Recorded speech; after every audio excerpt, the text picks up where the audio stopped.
Welcome everyone to Making Leader Move. Welcome to the end of season 3. This is going to be our last episode, and I am so honored to have had you be with us from the beginning of not only this season but season 1. Hopefully, you were able to get a lot of information, a lot of healing, and a lot of knowledgeable resources and tools that we have been able to give out to you for season 3.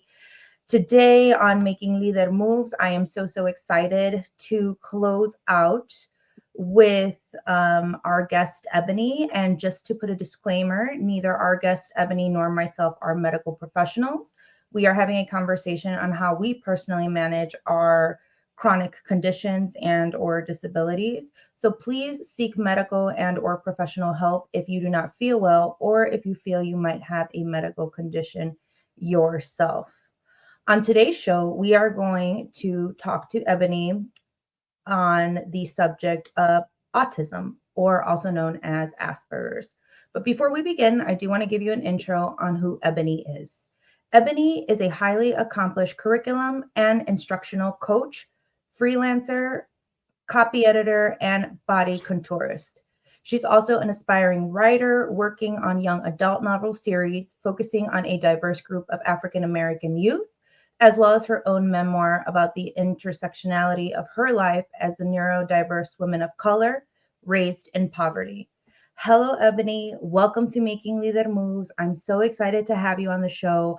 I'm so excited to close the season speaking on a topic that I feel recently has gotten more attention over the years, but sometimes it's still complicated for the people of color community to navigate. So I'm so excited to hear your journey and your stories and your experiences. I know I talked about professionally who you are, but we would love to just start deep diving into your story and let us know how you were diagnosed with Asperger's, also commonly known as autism. How did you become aware that you had autism? Okay, wow. So this is going to be a really deep dive. So I have Asperger syndrome, which is on the autism spectrum. A lot of people don't realize that like autism is a spectrum and like everybody on it is different. So Asperger's kind of falls on the higher end of Mhm. the spectrum, which pretty much means that I can function and people with Asperger's, most people with Asperger's function like most neurotypical people. We of course have a couple tweaks or things, but it's kind of hard to I guess clock us, if you would, in the neurotypical world, but we still struggle. But yeah, I found out that I had autism. I was a late diagnosis, like most women and most women of color. I was 28 years old, Oh, and so wow. yeah, I was pretty old. It's Mhm. pretty new. I think I just celebrated like my 11th year autism anniversary, but Hmm. so That's it so is Like, it's a new I think thing. I want to start that idea. You That's should such a totally great idea. celebrate your identity anniversaries. So it's a thing. Like, and I kind of, it's like a before life, past life thing. But I was in a faculty meeting. I'm an educator, Mhm. and our school psychometrist was talking to us about like this new thing called autism, and like we need to watch out for the kids because they're gonna display this, they're gonna have that, and I was just like, that's not a new, like that's not a thing. Like that's how everyone is, because that's how I was, and so Right. I didn't think that it was anything different or new. And I was like, what is she talking about? Mhm. Fast forward like a year later, I ended up working at a coworker whose son did have Asperger's. And he was 12, I think. And so she was just like in the venting session, like, oh, he's doing this thing or this is happening. And I could totally relate to what he had going on. And I'd be like, well, why don't you do this? Or maybe it's this. And so one day she was like, maybe you have Asperger's too. And I was like, Mm. maybe I do. So the thing about people who are older, when you realize or whatever, it's very hard to diagnose as an adult. Really? So yeah, it's really hard because a lot of the symptoms or things that we have also look like trauma, also look like PTSD, also look like anxiety or depression. Mm. So it's really, really hard to diagnose, which is why like early diagnosis as a baby is really important. But typically in our communities, we don't really get the diagnoses that we need. A lot of times the boxes that we check off go into, especially for like Black males, it would be like defiance or ADHD or something like that, which also sometimes coincides with autism. So a lot of times we don't get the diagnosis we need early. So it's very hard once you're an adult and also if you're female to be Mhm. diagnosed. I had no idea that some of the symptoms or traits, if you will, of Asperger's are also, like you had mentioned, other ones, PTSD, etc. And so, especially if you have a doctor that's only going through the checklist, if you Yeah, will, exactly. yeah, they're not gonna spend that time or get to also explore what other options there might be out there available for you.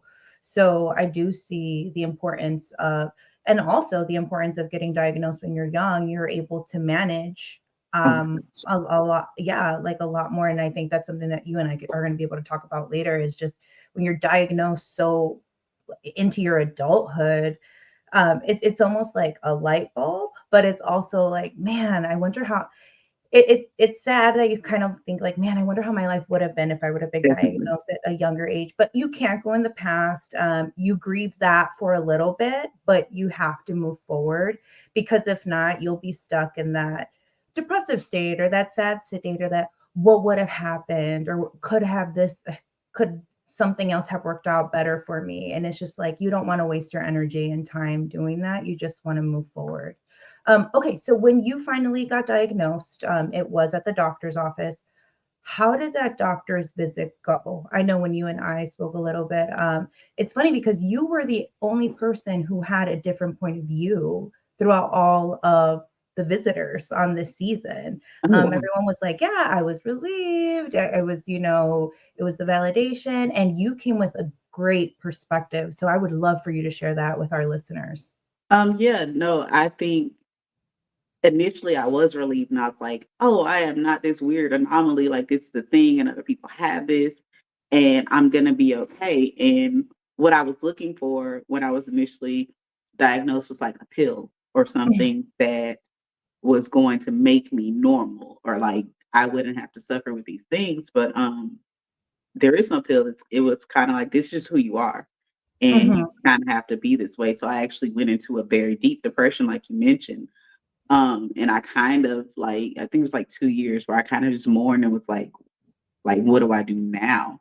Mm. Um, and that was really difficult, but also, I liken it to in my book that I'm literally writing about myself. It was like meeting yourself again, like a whole 'nother Mm. version of yourself. So, like, you're meeting yourself for the first time as an adult, and now you have all this background knowledge about all these things that were going on in your life or, like, that you felt or thought, and now there's a reason why. So it was definitely a process in adjusting to it, not just for myself, but I'm married. So like my husband adjusting to this, and it's been a thing. I think that's really interesting to think about it that way, because I didn't think about it that way, but it's such a great point of view of mourning yourself, and you giving yourself that space. And even though 2 years is it's a long time when you're not in a good space. When you're doing great, you're like, oh, 2 years, that felt like a week. But when you're in the thick of it, it's a long time. So while you were going through that, well, I guess we can ask that later for the community questions. But you had just finished saying that there is no cure for it. Yeah. That you wanted to have some type of pill, to be like, okay, I'm gonna go to sleep like Sleeping Beauty, wake up, whole new persona, be quote unquote cured. Once you did the morning on that part, how are you managing now your autism? Is it more like a day by day? Do you try to make weekly adjustments, quarterly adjustments? How does the managing of knowing something that is incurable look like for you? I guess first acknowledging that I don't need to be cured. And that was something Mm. that I struggled with, and like people still struggle with, and I get very angry like when people say like they're looking for a cure for autism. I'm like, there's actually nothing wrong with us. We just experience the world a little bit differently than other people. So acknowledging that first, like there's nothing wrong and you don't need to be cured, like you're fine. Um, and then it just kind of comes with knowing yourself, knowing your boundaries. I personally have a lot of sensory sensitivities like light, sound, things like that. So in my office, people joke all the time it's always dark, but like fluorescent lighting is a trigger for me. I Mm. cannot deal with bright lights at all. It's horrible. And it affects me physically, but also like mentally. So my office is always dark. And like people come around, they're like, you are always in the dark, but like that's how I like cope. That's one thing for me that I need. I also like loud noises, things like that really trigger me, and drain me. So like just knowing yourself and acknowledging and giving yourself like what you need all the time. Um, in my friend group, like they used to like to go out to clubs and party. And before I was diagnosed, I wanted to like be with my friends and I wanted to go out to clubs and party, but I also was like, this is not the scene for me. Like this is I would it's like a joke, it was a running joke that like I would be stone faced in the club and everyone else is like smiling and happy and I'm just sitting there like, nope. Yeah. But it And it wasn't didn't for serve me. you. It doesn't It serve didn't. you. And you were talking about like the fluorescent light and the loud noise. That is what a club is. It's the neon fluorescent lighting. It's the like going off all the time too. It's not just like staying in one spot. No. These lights are moving all around. The bass, I mean, some of these clubs Oh are my so God. loud that the bass you can feel it within your own body. So if anything, it sounded like, and again, because you're trying to be part of your community and you're trying to fit in, but you didn't have the diagnoses, you had to have been like, what's wrong with me? Yes. Why do I not like not only were you miserable, but at this point you're even questioning your humanity and being like, why am I the only one like this? Like why is everyone freely planning to go to the club every And weekend? excited about this and I'm just like, nope, it's not. Is there a museum we can go to somewhere quiet? Like that's where I was. I was like, I love that. Can we go to museum? And you know what? Shout out to the museums. We no have museums. yes. So you mentioned the fluorescent lighting. You mentioned the loud noises that triggers you, and then we talked about clubs versus museums. Are there any other tips or tricks that you use to manage your Asperger's? Yeah, a lot of people with Asperger's and autism, I think just people in general, STEM. And stemming is any type of physical movement, repetitive movement, something you might need to touch, whatever, to help ground yourself, calm yourself down. And I STEM all the time. And I've always done it. And again, things that you never realize that you've done your whole life, that are part of this diagnosis. So, um, I guess I stem a lot. A lot of people do, and like freely let yourself do that. If you need a fidget, if you need like, I currently have like this little ball that has other little balls in it, and it's just a sensory thing for me to touch and feel and squeeze. And so, like, give yourself space to be you, and give yourself the things that you need to be you. It really helps on a day to day basis. Yeah, I think you're right. It's the knowing yourself and knowing what's good for you and knowing what's not good for you and honoring that and being truthful to yourself. Like you know what you need, you know what helps you. And I think it's great that you didn't even know that you were doing those things that was you managing without even having the diagnoses. And that just goes to show you that humans are a lot smarter than what they make themselves out to be at times. Like you knew what you needed to do for yourself before you had even gotten this diagnosis. So Your body that's amazing. knows. Hmm. Your body definitely knows what you need. Um, so here we like to reframe failures, I think, as entrepreneurial women, we have to take on a lot. You're the Mm. CEO, you do the social media marketing, you're the HR. You have to go out and network in order to either create more buzz or more business or more awareness about your business. Um, and obviously, with someone who has a chronic condition, some days are rough, Mm. Yeah. some days are unbearable. There's about an average of 2 to 3 days where I can't get out of bed a month Yep. due to my chronic condition. So there have been times that I've had to cancel meetings with potential clients, not hit a deadline that I really thought I was going to be able to hit.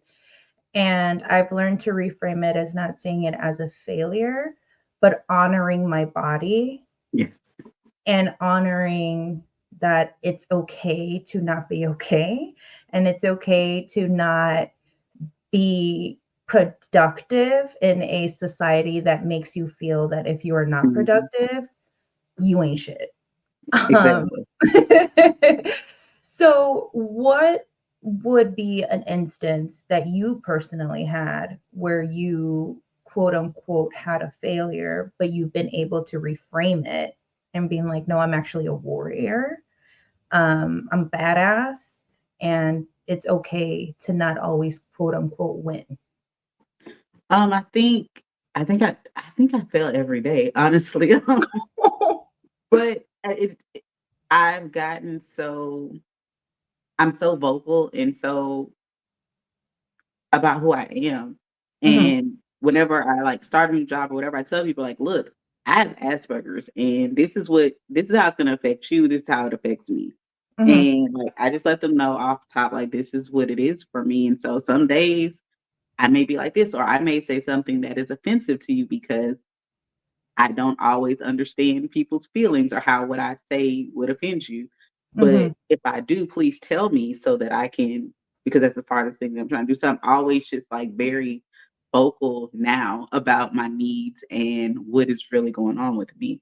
And I think that's helpful, but also working in education, I feel mm, like I'm able to advocate for other people, for students. I've always chosen to work in schools that are 99% Black or Hispanic, and being able to advocate for those students who we often see are overly disciplined mm, because of the ways that they're behaving, but it may just be a symptom of what they have going on. So being able to advocate for kids, giving them tools.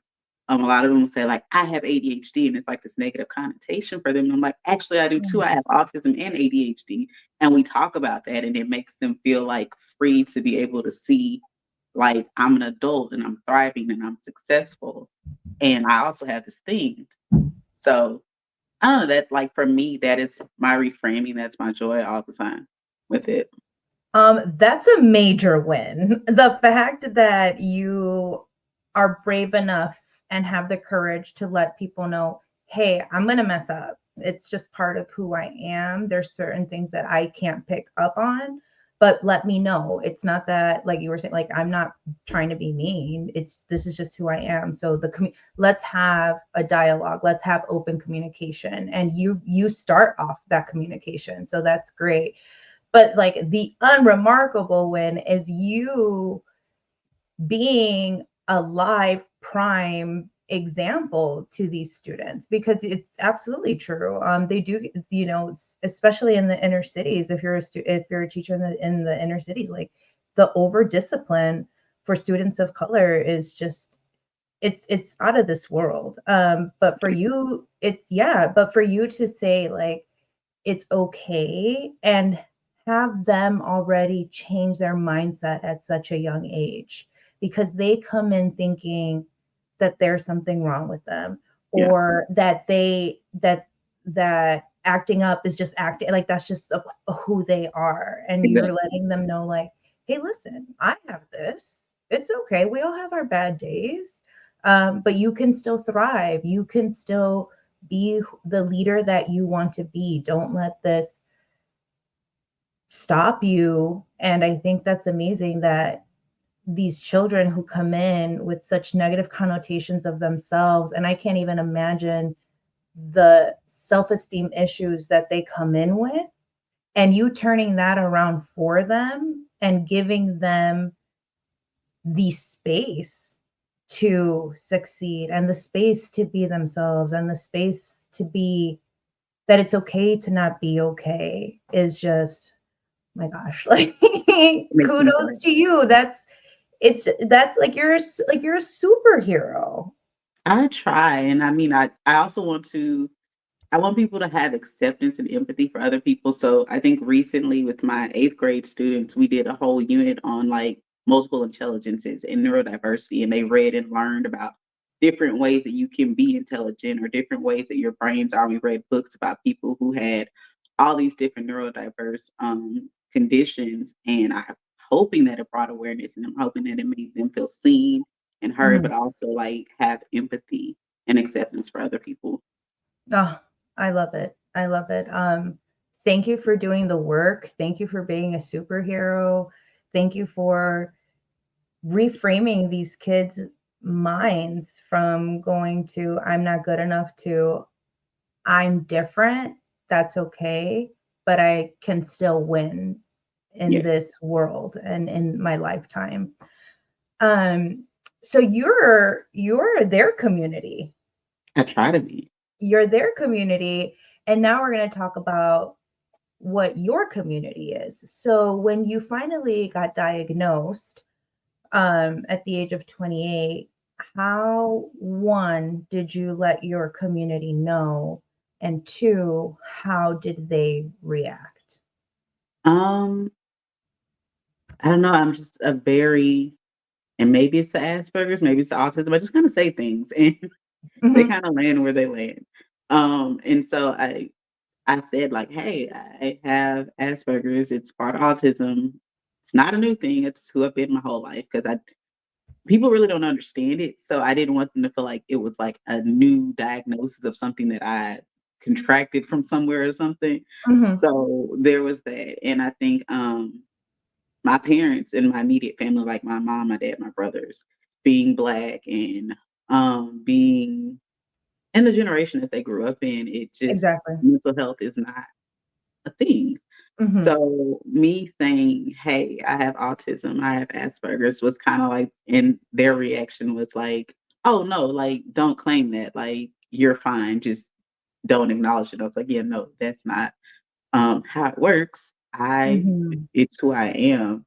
And so I think like that's just kind of their stance. They don't really understand it, and we kind of just don't talk about it. But my husband, who is pretty much my community, was really, really an advocate for me and it's still an advocate for me when it comes to like my energy levels because if I'm out a mm, lot and I'm around people, I am drained. And so like giving me the space to like sleep for hours when I need to. Or if I need to like not be around loud, he likes action movies and that is mm. really triggering to me. So, like, I'm like space to go in another room and like, "Hey, I can't watch this," or, "Hey, I can't do this." And, certain foods I have with textures, I have thing with textures, so, like, certain Mhm. foods and things like that, he's really just understanding of, like, whatever I have going on. Yeah, you had mentioned earlier with the diagnoses, and then how you were mourning and grieving and in a depressive state for 2 years. That he was there supporting Yeah. you that whole time.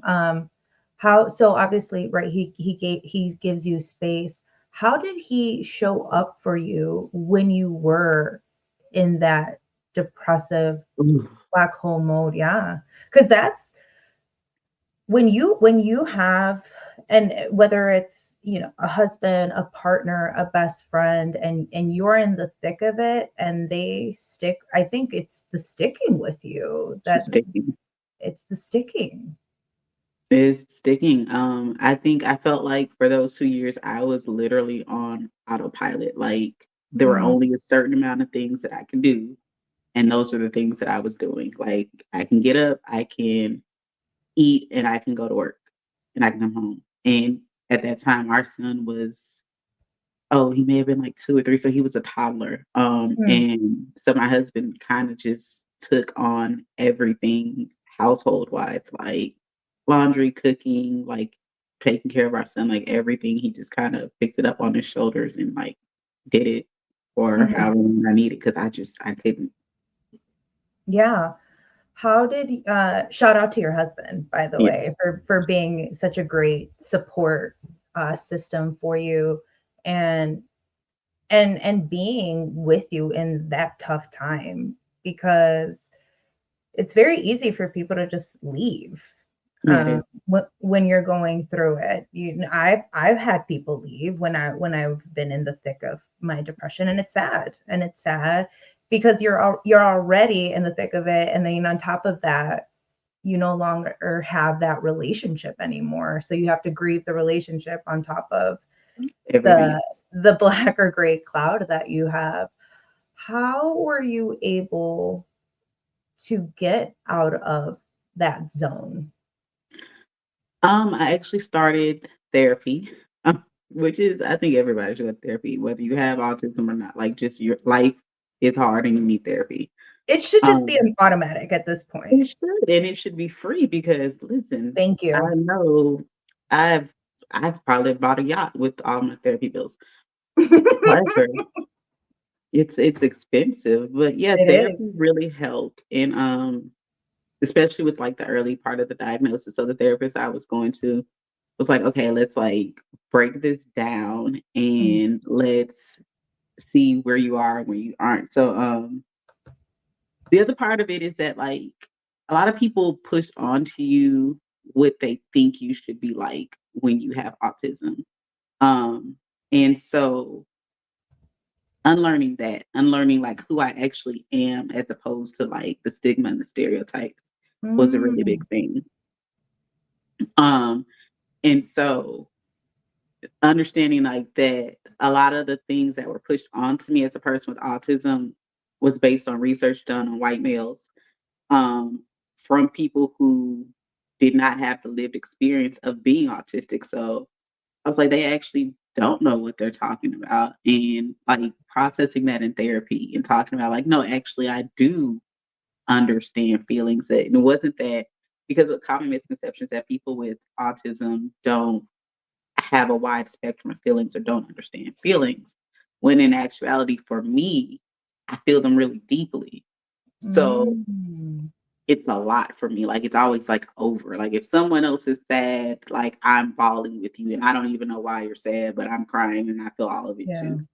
So just being able to be like, hey, I am not a cold hearted bitch. I actually feel this a lot. And I try to avoid that because it's a lot and it's confusing for me.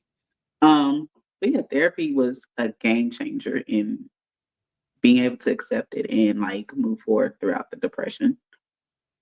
I think, yeah, I can wholeheartedly agree and attest to that as well. When I was in the thick of it, I started going to therapy, and I think it took me about 2.5 years to finally be like, "Oh, I feel."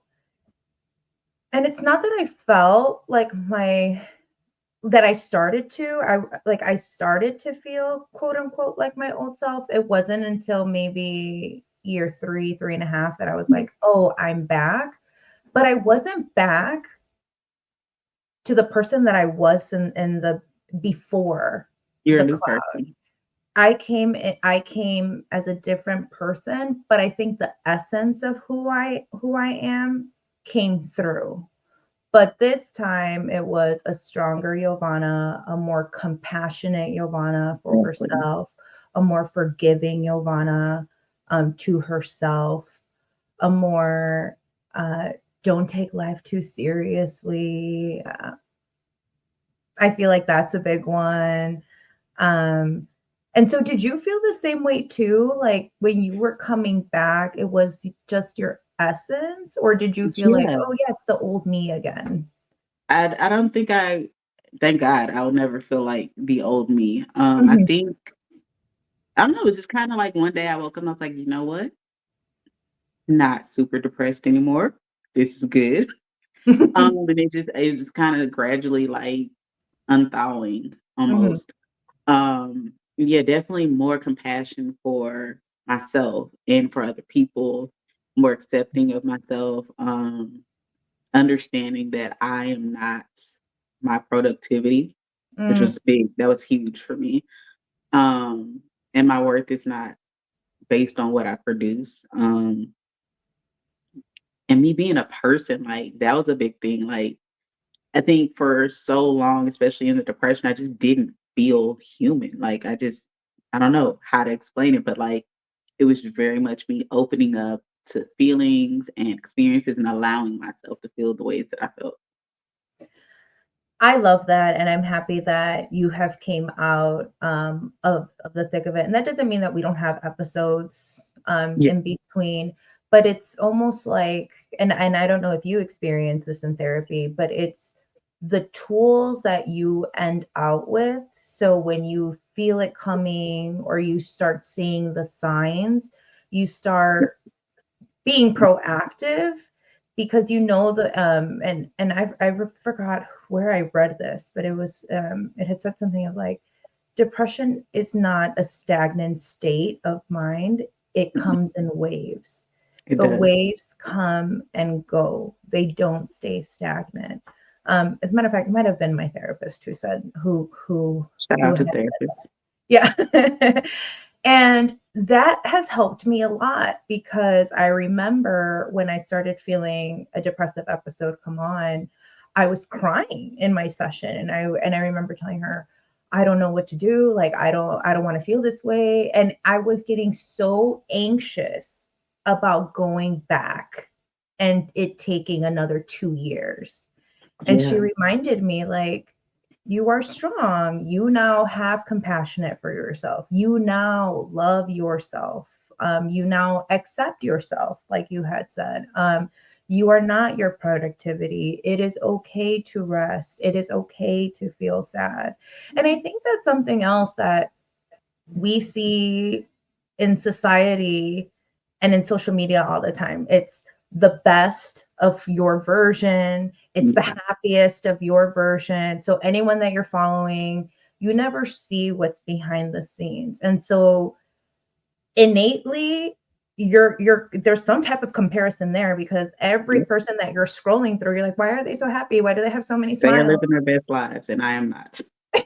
Yeah, like why am I with my blanket over my head, like right, like I'm in my own comfort, I'm hugging myself, and why am I crying while I'm watching everyone smiling? um but I think that has helped a lot, is just reminding yourself you're a warrior, you're compassionate, you're not your productivity. Don't give into the capitalist bullshit on that one. Please. And and ride your wave, like it's okay, ride your wave. But it's not, she reminded me, like, it's not going to, I don't think it's ever going to be as bad as what you had it the first time. You might have intense like episodes, but it will never be as intense because you didn't have the tools then. You didn't have someone to talk to then. You didn't have safe space because of the same thing. Like when I was growing up, my parents used to be like, "Oh, that like therapy, that's for the white people." Like, Exactly. what's And I think happening? also in our communities, especially as women, like we are not given space to be weak, right? Mm, Or to feel sad or to rest. And so, this is quote on social media all the time. People say it's Black women with anxiety and depression don't know that they have anxiety and depression. They just feel like they're failing. And it's very oh, much what I felt like. And so, like our communities also in the way that we're raised makes it very hard to one seek therapy, but also like accept that you're sad, accept that you need to rest, accept any of those things. So being able to do that and not feel bad about it, because yeah. that was also a big thing. Because at first, like I would be depressed and I would be in the bed and I'd be like, I feel lazy and I feel like I should be doing these things, but no, I don't. That's, you know what? You bring up a really, really great point because I don't ever remember seeing my mom growing up weak. I Exactly. remember her always on the go, always showing up for her children, never having breakdowns. Now, whether she cried, once she was like, I'm going to the bathroom and she had her Sure like she did. 15-minute session, like I'm pretty sure she did.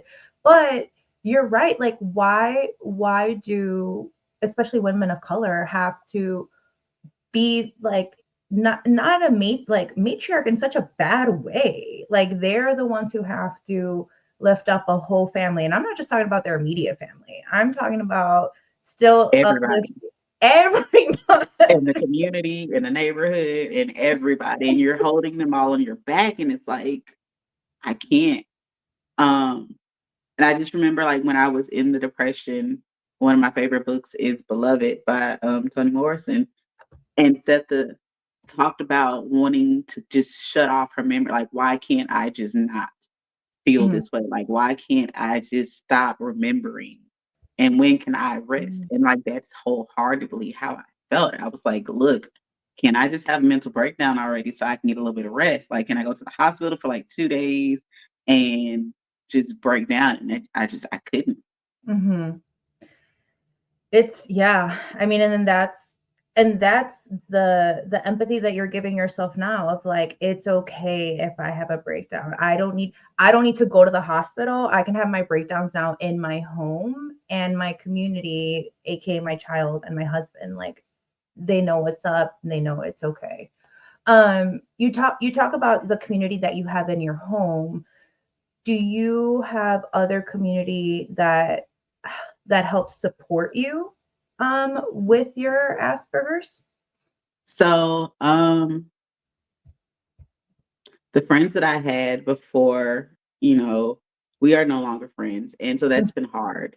But a lot of it is just we're different and not I am like the odd person out. Like they want to go out and party and like there's no bad blood. Like I don't feel Right. any animosity. It's just like I'm not the same as you and that's okay. Mhm. And so that's a thing. But I actually started working a couple years ago. I was working for a charter in New Orleans and shout out to charter schools because they were really influential in me being able to like really be myself and say like, Mm. hey, I have autism, I have Asperger's, I need this from you guys when I'm working, or I can't have this. And like they were just so accepting of it. And the more that I was able to say, like, I am this person and I have this going on, a magical thing happened where there were like so many other adult women who were like, oh, because you talk so openly about your Asperger's and your struggles, like I went to get diagnosed because I've always felt these ways and I found out that I have this and I found out. And so it's been this thing that I mean, like I'm the most proud of is that so many people that I've known and I've been able to like influence with my story have also found their identity. Um, and one of our coworkers, she's like, Barbara was in her 50s or 60s, and she was like, I went and I got diagnosed, like I took some tests and she had all these neurodiverse things that had like made her feel so many different ways about herself. And now she's like a fully grown woman and Mm. gray hair and everything, and finally meeting herself for the first time.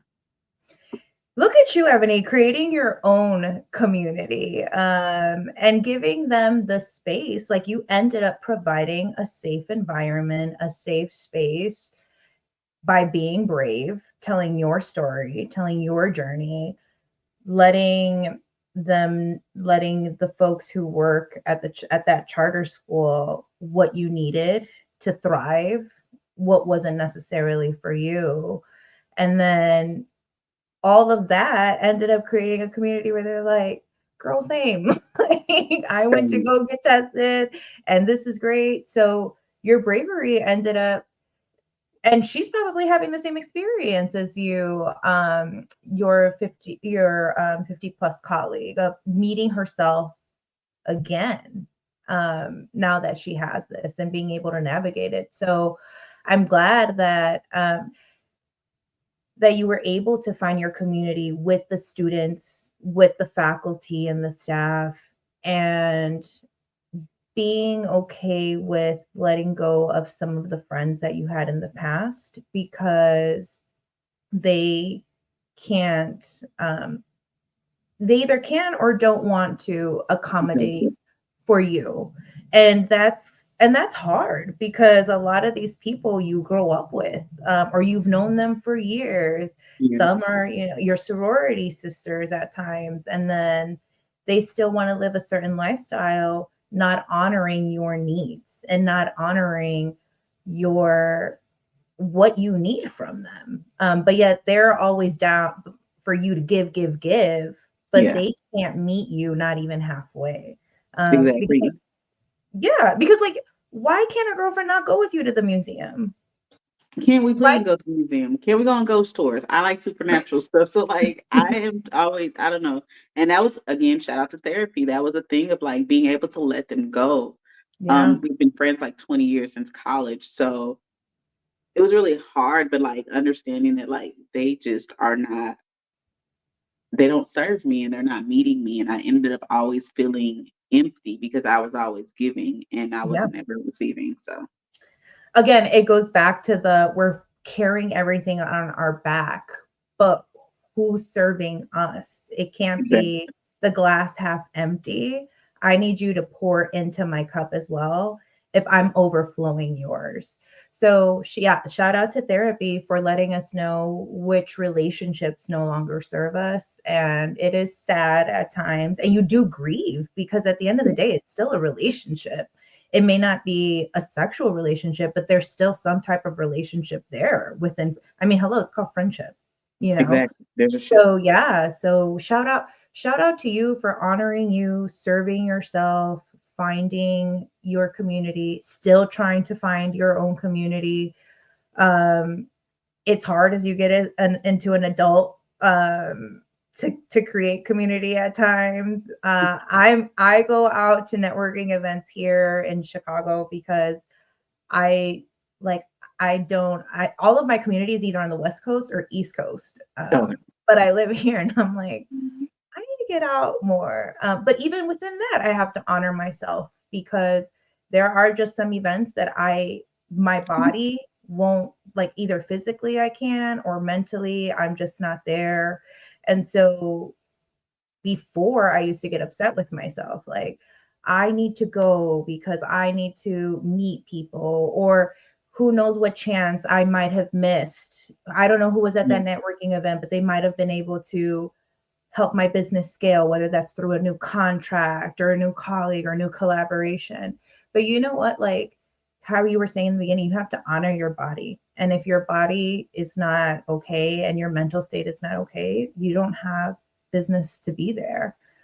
Um, and I have a girlfriend who, shout out to her, Paulette. She is also neurodivergent. And I remember one time I was going to a networking event and I called her because I was having a full blown panic attack. Um, and she was like, you don't have to go.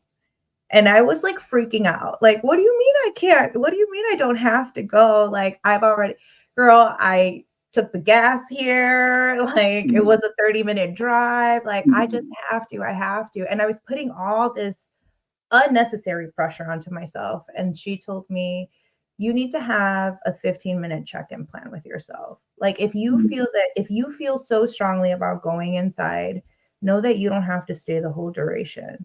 So every mhm, 15 minutes, check in with yourself. Say, hey, do I feel safe? Do I feel grounded? Do I still want to be here? And if you don't feel that you need to be there after 15 minutes, you can just leave. Or if you feel safe, if you feel comfortable, if you feel that you're making the connections you need to, stay another 15 minutes. But don't feel that you need to stay for the whole 3.5 hour duration of this event. You can only literally stay for 15 minutes. And I think that in itself has helped me out a lot because that is helpful. it is helpful because when you do have those, whether it's a panic attack or just, you're going into your own head, you don't have to stay. And I think, it's like, I mean, I don't know, but like for women, I feel it's like you either do it all or don't do it. There Yeah. is no in between, or there can't be baby steps. And that was the perfectionism in me. Like, I have to Yeah. go, I have to give my business card out. And she was like, girl, you really don't. You You really really, really don't. And what's also helped me is believing and understanding that like whatever it is that is for me, that is meant for me, is not going to miss me. It's going to meet me wherever Mhm. I need to be or meet me where I'm at. And that has really been beneficial with like even with networking because I'm a freelance editor, I'm a writer, I'm a body contourist. I do a lot of things. Mhm. And I don't always Yeah, feel you're a like human. going to college. You're multidimensional. That's a whole nother topic for a whole nother day. That's a But whole nother day. And I also have ADHD, which probably contributes to all of this. So, but I don't always feel like going. I don't always want to network. I don't want to do the pop-up shops. And it's like, hey, guess what? Like, if it's for you, it'll come to you and it'll be fine. And you're gonna be fine.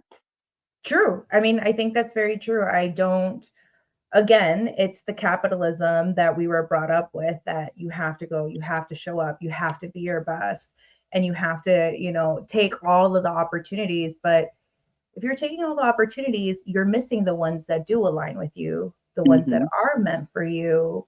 And at the end of the day, you're ignoring who you really are and what your needs are.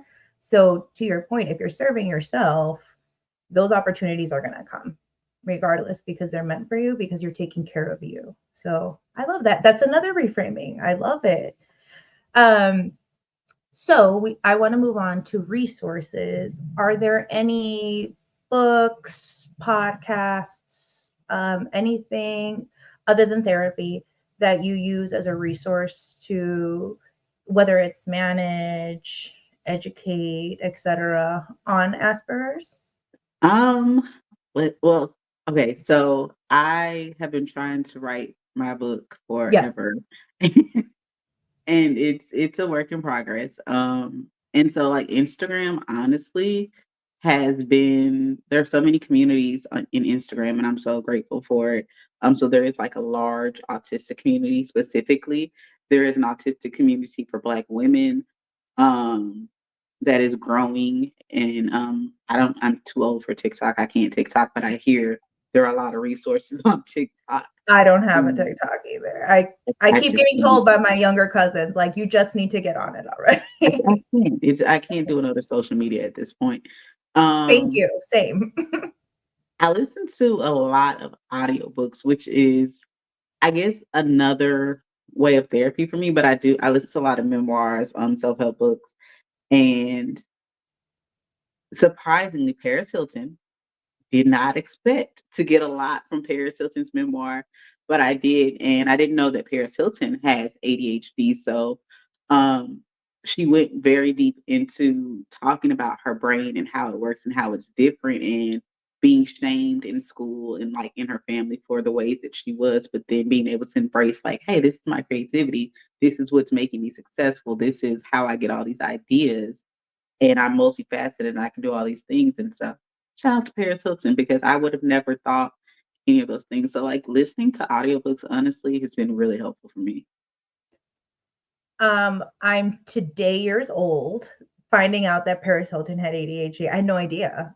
See, I didn't Uh, either. It's a really good book. okay, so that's so everyone, resources, Paris Hilton's memoir. But you had mentioned audiobooks on self-help. Are there any titles specifically that come off the top of your head that you want to share with the audience? Oh, sweet Jesus. If not, no worries. I can always write it inside the summary. There is one that I just recently finished. It's about depression. It's called The Valedictorian of Dying.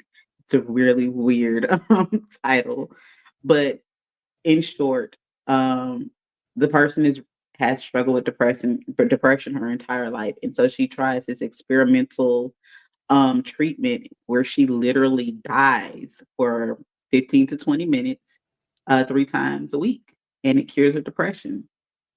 Really?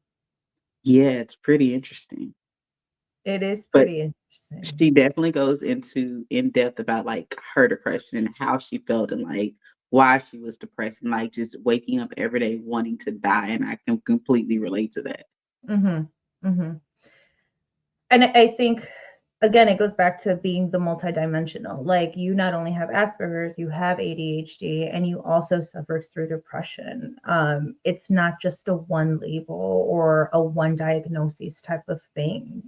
Same thing with me, right? Like I have PMDD, but I also have anxiety, and then I do have my episodes of depression. And so it's not just like a one stop or like you get one diagnosis. It's and Right. they're all I feel like it Intersectional. interweaves. Yeah, yeah. Because that PMDD it heightens the depressive episodes and the anxiety episodes and or anxiety attacks. So yeah, they're all kind of interwoven within one another. And And then a so lot of again, times when you have conditions, like you will develop depression or anxiety because of your condition. So like it all just ties together. So mhm, and at this point, I just think in the world everybody has anxiety and depression at this point. Like yeah. when are we not? Yeah. I mean, there's just so much we have exposure to so much in such a short span of time. As a matter of fact, instantly at this point. Instantly. So yeah, so it makes sense. And then you have not only access to it instantly, but you if you have Wi-Fi and some type of device, whether it's a smartphone, the laptop, and or even off your TV, you can just YouTube off TV. I mean, you Yeah. have it in front of you all the time and on instant status. So it makes sense why depression and anxiety are at an all-time high right now, in addition to like the other factors. But yeah, just having access to it instantly is what I And was trying. then I don't think we've ever really healed from like isolation and COVID. Like that was a lot. Like, and we just kind of kept going. So, and then Ukraine and Israel, it's so much all the Mhm. time. And it's why wouldn't you be depressed? Like if you're not, Yeah, I feel like something's wrong with you. yeah. And that's why grounding yourself and doing things that serve you to help you feel safe is so important. And then whatever that looks like to you, whatever that looks like to the individual, whether it's prayer, whether it's meditation, whether it's stretching, whether it's, it looks different for everyone, but it's just very, very important. Breath work is just very important that Mhm. you find what works best for you. Um, and that can be a multiple things that work for you as an individual. I think it's just very, very important to find. And so I know I try to start every morning with some type of groundwork, and it Mhm. helps me get through the day. And so yes, excited to hear that you do the same. um Ebony, we've come to time. We're Um, here. We're done. Thank you so, so much for having the courage and being brave to show up to the podcast to let our listeners know your journey, your story, your experiences, your highs and your lows, and at the end of the day, even with the lows, you're still triumphing. You're still showing up for yourself. You're still serving yourself. You're accepting yourself. The self love, you feel it and you see it, and I'm just really happy for you that and excited for you to see that you took the steps to get to where you are today. um and you went ahead and got that diagnosis, and now are moving forward to the best of your abilities, and that's the Paris Hilton audiobooks. mhm. I'm still laughing about that Listen, because, like you said, like who would have thought Paris Hilton? And so now I got to go listen to the you audiobook of gotta that. go listen to it. Like it's full of tea and like it gives you an entirely different perspective and appreciation and respect for Paris Hilton and who she is as a person because she's so multifaceted. And that's not what we grew up. That's not the Paris we I grew was up gonna with say that's definitely not the Paris that I grew up with. at all. I grew up with the daddy's little girl, her and Nikki, causing Mhm. havoc and chaos through the streets of Everywhere. LA, through Yeah, TMZ, no. that is. And see, there was so much behind that that we didn't even understand, and a lot of it was ADHD, but a lot of it is trauma, and so you definitely Yeah. should read it. I never knew that I would have so much in common with Paris Hilton, so Yeah. it's a thing. Ebony, again, thank you so much. I appreciate you again telling us your experience. I know that you mentioned that you're working on a book. Is Yes. there any way that our audience, our listeners, and our viewers can keep up with you? That way they can know the release date of the book and or all the other projects that you're working on, because you're multifaceted, and we I want am. to we want to keep the tea. You want to keep up the tea with Paris Hilton. We want to keep the tea up with you. Listen, I love serving tea. I'm always down to connect. I'm always available to talk about neurodiversity. So my IG handle is underscore Ebony BBEE. And then underscore again. Feel free to send me a friend request. The book, I don't know, guys. I have ADHD. I'm trying. It's been years. We'll see what happens. But Yvonne, thank you for creating this space for women of color to be able to talk about our struggles. And I think conversations are healing, and being able to give words and perspective to like what you're feeling is very healing. Yes, especially for women of color who have been suppressed for so long, to not talk about it, or even, you gave us your example with your family, and still being hesitant and even ignorant on that aspect. And I talk in my episode, I talked about how I didn't tell my mom about my diagnoses, because I knew exactly how it was going to play out. Yeah. I told my dad because I knew he didn't understand completely, but he definitely supported. And because I knew I needed to build up the strength to not get as hurt as I knew it was going to be. Yeah. And so, yeah, it's still, it's great to find circles, to find community. Like you had mentioned, like healing, like this is healing. I've learned so much from you. And now I know certain steps to take forward with my neurodivergent colleagues, friends, family members. So again, thank you so much. And everyone that was listening, thank you so much for sticking onto the episode with me and Ebony. I want to thank you so much for listening. I hope you were able to receive the gems of knowledge that were dropped on today's episode. Don't forget to leave a review, 5 stars, please, and join our online community, Making Leader Moves, on Facebook as well as Instagram. If you have a question, please feel free to email us at makingleadermoves@gmail.com. Once again, thank you so much, and I will catch you on the next episode. Hugs, kisses, and cariño, familia. Bye.